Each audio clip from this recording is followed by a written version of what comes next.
안녕하십니까. 저는 근로복지공단 인천산재병원의 원장 이석현입니다. 오늘 산업재해, 그중에서 의학적인 측면에 대해서 말씀드리겠습니다.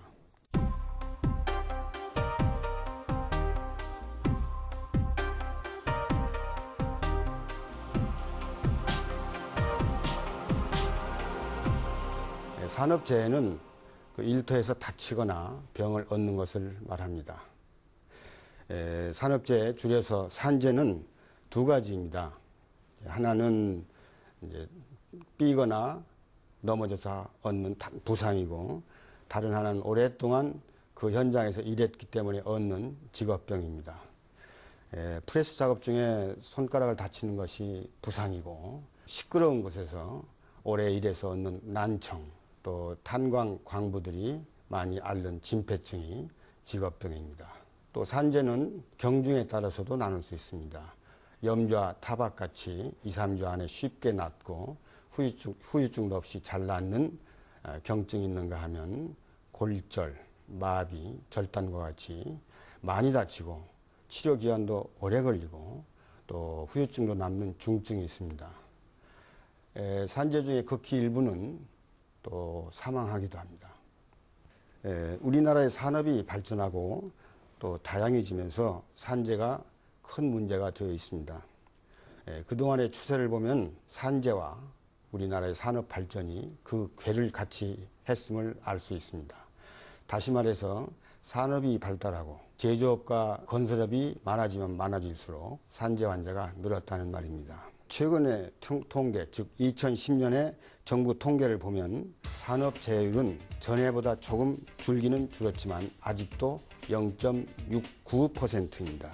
즉 일하는 사람 1000명당 7명꼴로 다치고 있습니다. 사망자도 연 2000명.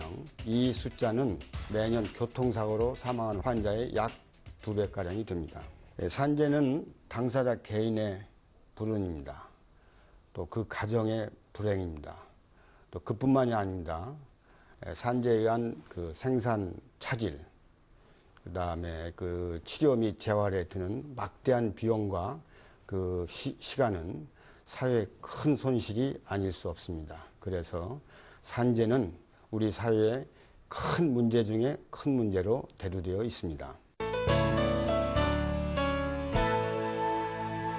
산재를 당하여 병원을 찾는 환자들을 보면 관절이나 허리를 삐끗해서 온 염좌, 또 손끝이 베이거나 뭉그러져서 오는 손외상, 또 골절상, 또 척추나 뇌를 다쳐서 오는 마비, 또 무릎, 어깨 등이 항상 아프다는 만성 통증 등이 주를 이루고 있습니다. 이 중에서 특히 산재가 많이 발생하는 손, 무릎, 또 어깨 관절에 대해서 좀 더 말씀을 드리겠습니다. 손의 부상은 제조업이 발달한 우리나라에서는 많이 발생할 수밖에 없는 듯 합니다. 근래에는 숙련된 내국인들은 수가 줄어들고 외국에서 온 근로자들이 더 많이 다치는 경향을 보고 있습니다. 이것은 작업 현장에 투입되기 전에 충분한 교육을 받고 또 보호 장구를 쓰고 또 매뉴얼에 따라서 정확히 작업을 해야 하는데 그렇지 못한 경우가 간혹 있는 듯합니다. 손이나 손가락을 다쳤는데 겉으로 드러난 상처가 없으면 대개 염좌나 골절입니다. 이때는 그 아픈 부분, 다친 부분이 움직이지 않게 부목 같은 것을 대주고 붕대나 붕대 비슷한 걸로 감아주면 됩니다. 또 만약 손에 상처가 나면은 깨끗한 물, 수돗물도 좋고 없으면 생수도 좋습니다. 이런 깨끗한 물로 상처를 씻고 또 거스같이 깨끗한 천을 덮어가지고 붕대로 감아서 감아주면은 응급조치가 됩니다.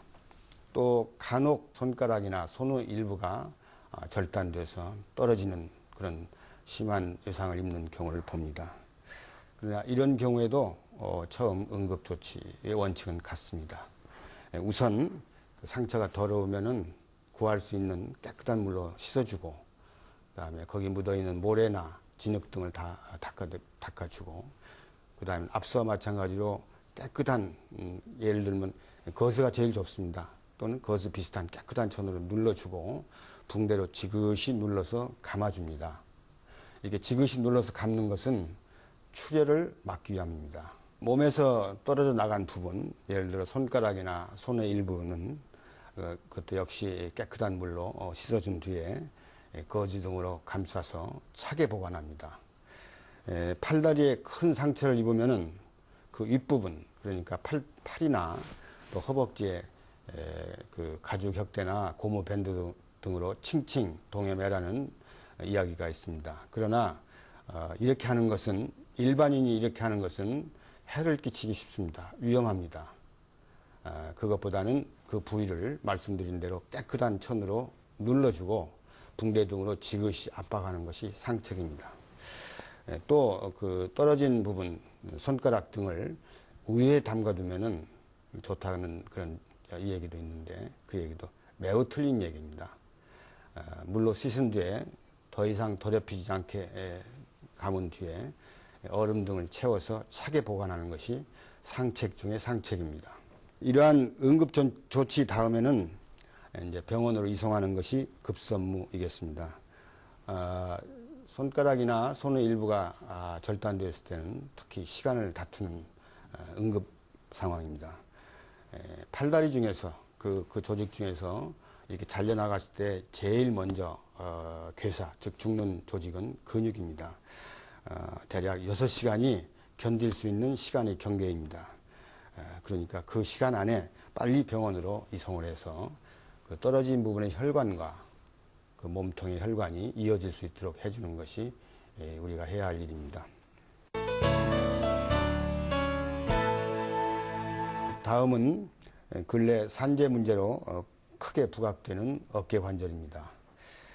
예전에는 50견 이내 또 견비통 이내 하고 쉽게 그저 치부해서 넘어갔습니다마는 요즘엔 그렇지 않습니다. 특히 MRI 촬영이 나와서 어깨 관절의 그 내부 구조를 낱낱이 보여주는 상황에서는 어깨 질환이 훨씬 더 정확히 진단되고 또 더 복잡한 치료를 받게 되었습니다. 어깨는 물론 갑자기 다치는 경우도 있습니다.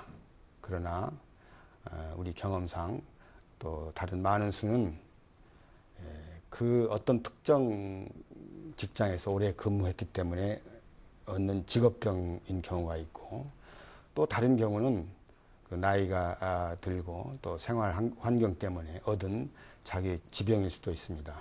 그러나 직업병이냐 자기 지병이냐 하는 구분은 다친 직후에 병원을 찾아서 정확한 진단을 받는다면 어렵지 않습니다. 그러나 처음에 대수롭지 않게 여기다가 또 몇 달 후에까지 통증이 지속되고 활발히 움직일 수 없다고 해서 병원에 갔을 때에는 그 증상이, 그 소견이 다쳐서 왔는지 또는 직업병인지 또는 자기의 본래 지병인지 분간하기가 어려운 경우가 많습니다.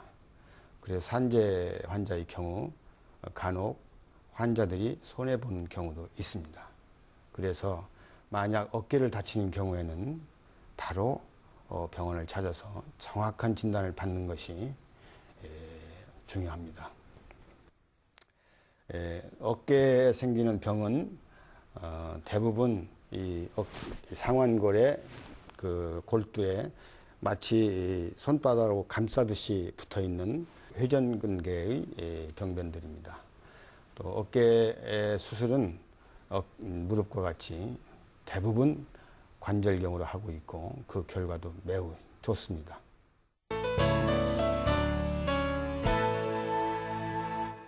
다음은 재활치료입니다. 재활은 물리치료부터 시작해서 또 그 환자가 육체적으로 또 정신적으로 또 사회적으로 도달할 수 있는 최고점까지 회복시키는 넓은 의미의 치료입니다.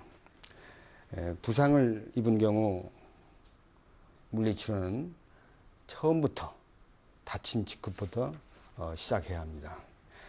흔히 치료가 다 끝난 뒤에 물리치료를 시작하면 된다.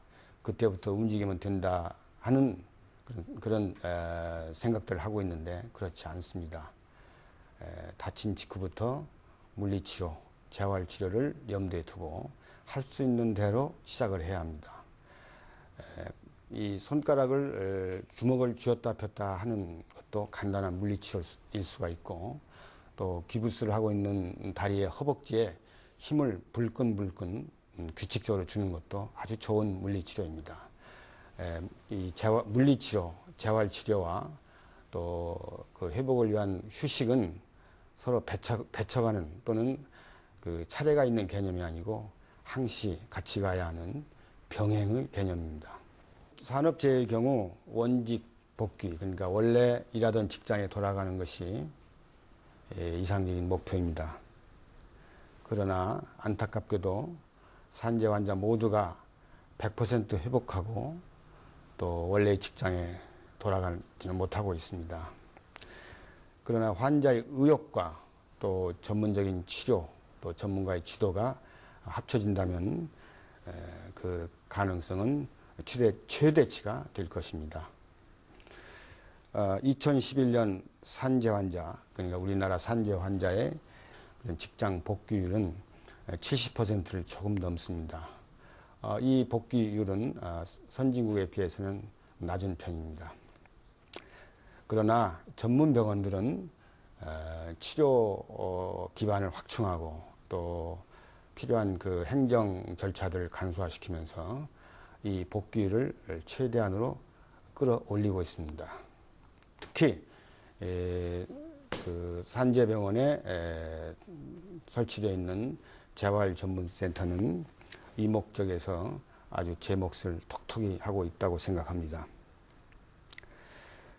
산재병원들의 재활전문센터는 산업재해의 예방, 치료, 또 재활, 또 사회복귀 내지 원직복귀를 위한 프로그램을 항상 개발하고 적용하고 있습니다. 끝으로 산업 현장 종사자 여러분들의 안전과 건강을 기원합니다.